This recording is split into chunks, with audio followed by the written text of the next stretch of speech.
This confrontation is apparently the catalyst for the epic finale of this film. Emotionally wounded from his encounter, a jaded Moose returns home, and in a turbulent display of despair and resentment, Moose begins to destroy all the film memorabilia associated with Hunter. We're also treated to some more champagne quality acting. Revenge is my middle name. You just pretend all day, that's all you do! Anybody can do that! Anybody can do that! He also manages to end his friendship with Leah after she confronts him with his social media posts containing the disturbing selfies he took with Hunter while he was sleeping. You're mean! You're mean! Okay, that's it, Leah. Look at this. You're blocked. You're blocked from my social media. You go. You go. You get out of here. Now, I'm just curious, how many of these actors knew they'd gone and fucked up by signing on to this film when they shot their first scene with John Travolta? This movie is gonna stick with them for the rest of their lives. I hope they recover from this, but this is not something that you want in your portfolio. I don't know. What kind of excuses could you come up for being part of this film? Like, you had a massive meth addiction and you needed the money? Yeah, I have no sympathy for Fred Durst or John Travolta here. This is their film. This is their film, and you can tell this is their film. But these poor bastards, this film is now the albatross that hangs around the necks of all these actors. How many careers has this movie killed in the ass before they even got started? I'm actually curious about that. I'm hoping they're doing well, but this film feels cursed. I'm hoping the worst for John Travolta and Fred Durst. I want them to collaborate again. I want a sequel, Fanatic 2. Wouldn't that be great? Moose ends up in jail with Hunter. All I know is they've got to join the Aryan Brotherhood, and there is a shower scene with Hunter and Moose. That's it. There's my film. This is my film. This is my contribution to humanity. Alright, ladies and gentlemen, we are on the home stretch. So without a care in the world, no need to worry about an obsessive stalker who's been hanging around the house for the last 3 days now, the fact that the housekeeper has been missing for 2 days, Hunter decides to settle in for the night and drift off to Slumberland. Psst, Hunter, did you remember to lock all the doors? Oh no, don't worry, it'll all be good. Everyone knows stalkers don't have enough stamina for 4 days in a row. So of course Moose has been able to gain access to the house and restrain Hunter in his sleep. What the fuck wakes this guy? Just look how intricate some of these rope ties are. I'm sure at some stage he must have been rolled around for Moose to finish this shit off. But no, Hunter sleeps through this shit like a baby. You know what? Hunter is that guy I hate who can fucking sleep on anything. Planes, buses, trains. I can't sleep in any of those situations. Any rattling, any movement, any fear of falling out of the fucking sky at 10,000 feet. That gets to me. But Hunter, no, he sleeps like a fucking baby through it all. How do you wake him up? Fucking crack him on the head with a fucking hammer. Now, amazingly, Hunter is able to wake up this time, and he's greeted by the sight of a dead moose on the ground, apparently dead from a self-inflicted gunshot wound. Help!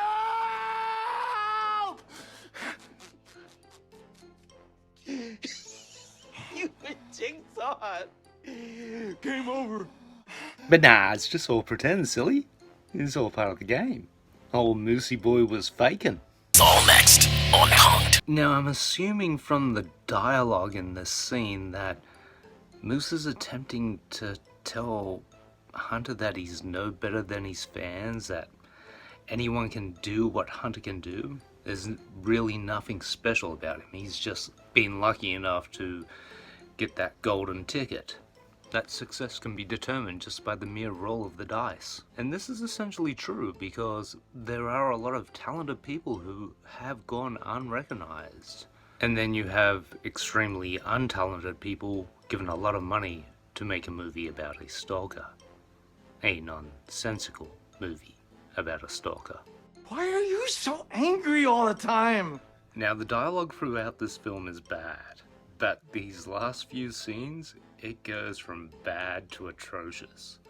Whoever penned this should have had their fingers removed at the knuckles. And when it's all done, we'll get a big bowl of chocolate ice cream. Strawberry ice cream. Yeah. Yeah. Strawberry ice cream, Moose, of course. And then we'll come back to my place and throw on a couple of my action films and watch them on the HD TV. Yeah, does that sound good, man? I love you. I love you. You, me, couple of action flicks, and some strawberry ice cream, right? So after this banality, Hunter is able to convince Moose, with a bit of smooth talking, that if he unties him, that everything will be alright, and they'll be able to hang out and be best buddies and all that sort of shit, I don't know, go on coffee dates, eat donuts, paper mache. So you can see Moose creaming his pants here, his fantasy is about to come true. He's gonna become best friends with Hunter Dunbar, the B-grade horror movie sci-fi action hero who's a bit of a dickhead. This is almost a beautiful moment. It looks like they're about to kiss, and surprisingly, Hunter delivers with a good old Scottish kiss to the forehead. Now, for some reason, Hunter likes to sleep with a hunting rifle and a big-ass Bowie knife in his bed. Now, I don't know if this is unusual. I usually wake up with a chihuahua's nose in my ass, but hey, different people. What happens next could best be described as a deranged fever dream.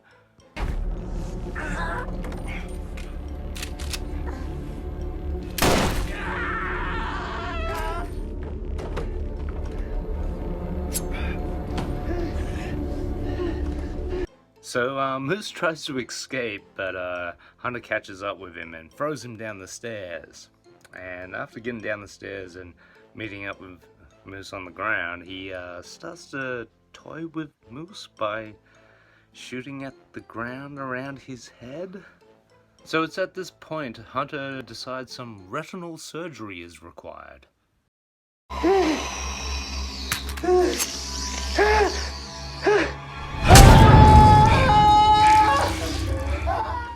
So after going full apeshit on Moose, Hunter apparently recovers his senses and realizes that his vicious act of vengeance on a severely mentally challenged person might be a little bit over the top. He helps Moose to his feet, quickly bandages his wounds, and with a little pat on the back, sends him on his way. The ending of this film really adds credence to the claim that celebrities are totally disconnected from reality. Like, I don't know, for those people like go from rags to riches, is there a cutoff point? Is it this point where you just don't realize how the world works? Do celebrities just wake up one morning and think it's okay to blow off someone's hand and patch it up quickly and send them on their way, and they'll go on with their lives and you'll go on with yours, and there'll be no ramifications from this? Everyone's cool? Okay. We cut to Moose stumbling down the street in a fucked up mess, and Lena finds him, and she doesn't really press him for any answers about the way he is. Oh my God, what happened? Okay, you know what? It's okay. I'm gonna get you some help. I'm right here, buddy. Okay? Like, he's missing a fucking hand. Oh my God. And an eye. He's missing a hand and an eye. The way she acts here is like they're going for a picnic. She's really nonchalant. Like, oh well, not nonchalant. She's blasé about it. Nobody's considering reporting this to the authorities.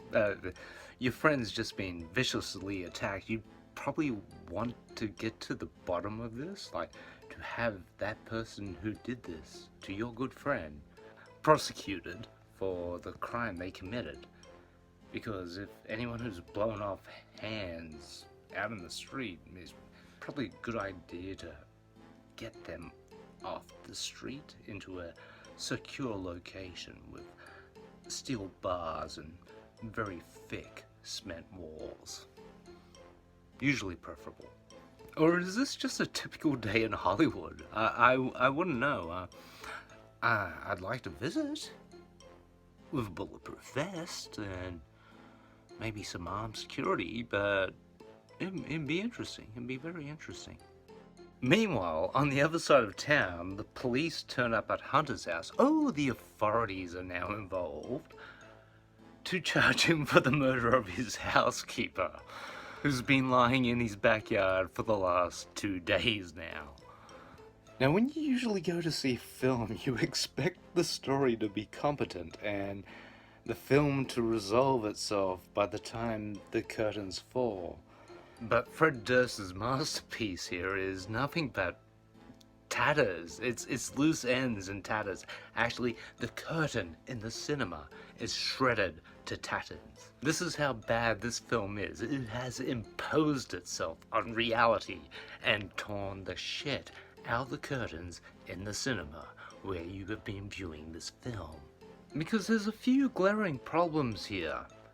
This only works if Hunter confesses to the murder of his housekeeper and Leah doesn't take Moose to the hospital.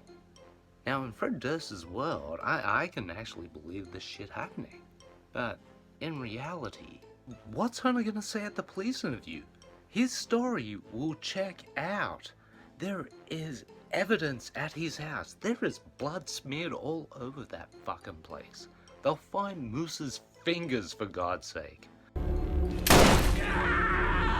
And even though it's against Hunter's religion to have home security, there are plenty of houses in the general vicinity what would have cameras, specifically those ones that are mounted on the gates at the front of the house. Dozens of those would have picked up footage of Moose hanging around. And when they go to cross-reference hospital records, they're going to find a guy who had his hand blown off and an eye stabbed out. Those things need a police report. You just can't turn up at the hospital, have that stuff treated, and just walk out the door like it was nothing. You turn up with a gunshot wound, or if you've been stabbed in the eye, the cops need to know about it. It's the law. For the umpteenth time, this movie makes no sense. It's dribble. It's utter dribble. And it deserved to be the failure and laughingstock it became. I'm not really a fan of Fred Durst or John Travolta. The less I say about Durst, the better. He's a dipshit. That's it. Plain and simple. He's a dipshit. However, I do pity John Travolta. The man foolishly squandered an extraordinary comeback. By the late 80s, early 90s, Travolta's career was basically dead. It was kind of sad after witnessing this after his heyday in the late 70s, early 80s with Grease and Saturday Night Fever, but Carrie. I think he done a great job in Carrie. He was just John Travolta being an asshole, but he still did a good job as John Travolta as an asshole. Hold there, you pig! You fuck up, you know what? Do it, You're Billy! just a fuck up, and you shut up! Do it! But yeah, it was, we'll get into what was that movie called? Guess Who's Talking? Or the one about the baby. And then there was one about dogs or some shit. Oh yeah, it just got bad. It got very bad for him. Then miraculously out of the blue, Quentin Tarantino offered him a role that would later become iconic in film history. Everyone knows who Vincent Vega is. Everyone. And I can't lie, regardless of what I think of the man, Travolta's portrayal of Vincent Vega was astounding. Probably about the only time he deserved to win an Academy Award. But there's the irony. Travolta's comeback role is the only good acting he's done since his comeback role. So all in all, my final thoughts on The Fanatic? what advice should I give to you as the viewer? You seriously need to go watch this shit. It's hilarious. But I must stipulate, do not pay for this film. Take that any way you want it. I'm not endorsing piracy. But do not pay 1 single cent for this film. Fred Durst and John Travolta do not deserve your money for this shit. It's gonna be funny though. You'll laugh your ass off. But don't pay any money. Okay, done with that trash. Now it's time for a rare gem. Now, I'm not going to go into too much detail about these films. I don't want to spoil the experience for you, and I want you to feel like it was something you stumbled across yourself. The most I'm going to give away is the connection it has with the film flop. And if you haven't already guessed it, it's about stalkers. So, what's the recommendation? I present to you The Loved Ones, a quirky little Australian horror comedy. This film caught me completely off guard.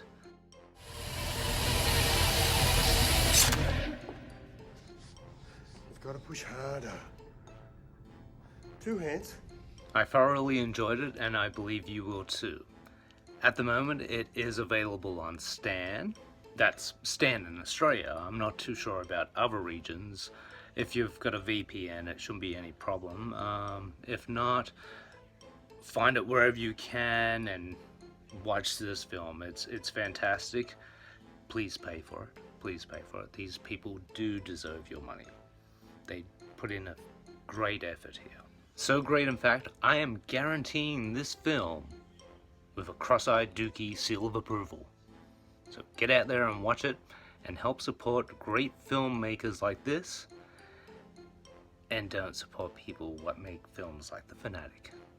Alright, I'm out.